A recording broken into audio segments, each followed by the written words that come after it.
While most Social Security beneficiaries end up paying less in taxes after tying the knot, some face a marriage penalty, meaning they end up paying more than if they had remained unmarried and filed as single taxpayers.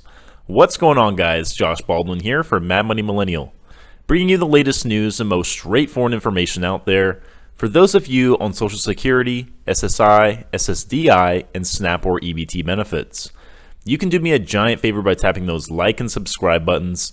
And let's get into this update on how the marriage penalty can affect taxpayers, specifically those for Social Security beneficiaries. The marriage penalty can happen when tax bracket thresholds, deductions, and credits are not double the amount allowed for single filers, and that can hurt both high and low income households. With a record 2.5 million weddings expected this year, newlyweds, especially those who earn similar amounts, may want to scrutinize how their married status will affect their tax situation.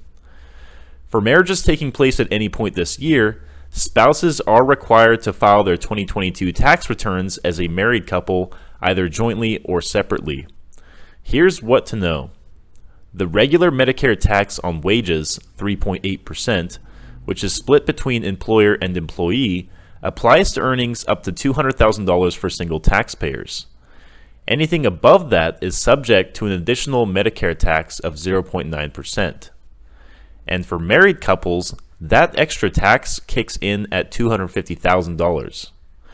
Likewise, there is a 3.8% investment income tax that applies to singles with modified adjusted gross incomes above $200,000. Married couples must pay the levy if their income exceeds $250,000. This tax applies to things such as interest, dividends, capital gains, and rental or royalty income. Additionally, the limit on the deduction for state and local taxes, also known as SALT, is not doubled for married couples. The $10,000 cap applies to both single filers and married filers. Married couples filing separately get $5,000 each for the deduction. However, the write-off is available only to taxpayers who itemize. For couples with lower income, a marriage penalty can arise from the Earned Income Tax Credit. The credit is available to working taxpayers with children as long as they meet income limits and other requirements. Some low earners with no children also are eligible for it. However, the income limits that come with the tax break are not doubled for married couples.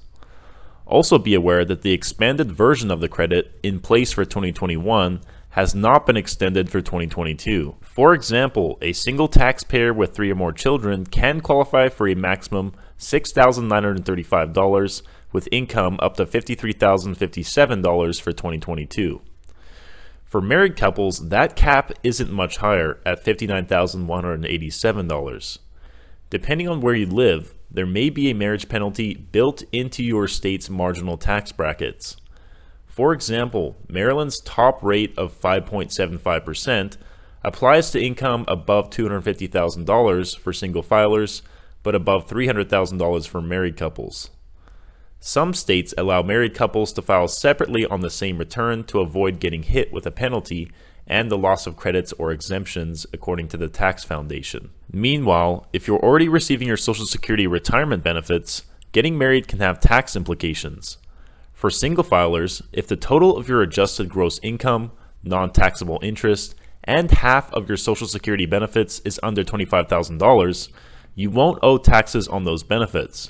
However, for married couples filing a joint return, the threshold is $32,000 instead of double the amount for individuals. Additionally, if you or your new spouse contribute to traditional or Roth individual retirement accounts, pay attention to how much you put in those IRAs. Keep in mind that there are specific limits that apply to deductions and contributions and income from both spouses that feed the equation. Alright guys, I hope you found this video helpful. If you did, please leave a like. Comment down below any information you might have about your own Social Security benefits, and maybe you can help someone else out. And of course, hit that subscribe button and notification bell right next to it. Hitting that bell will make sure you get notified exactly when my videos are coming out, and not a week or two later. And lastly, if you'd like to support my channel, you can now own your very own original Mad Money Millennial t-shirt.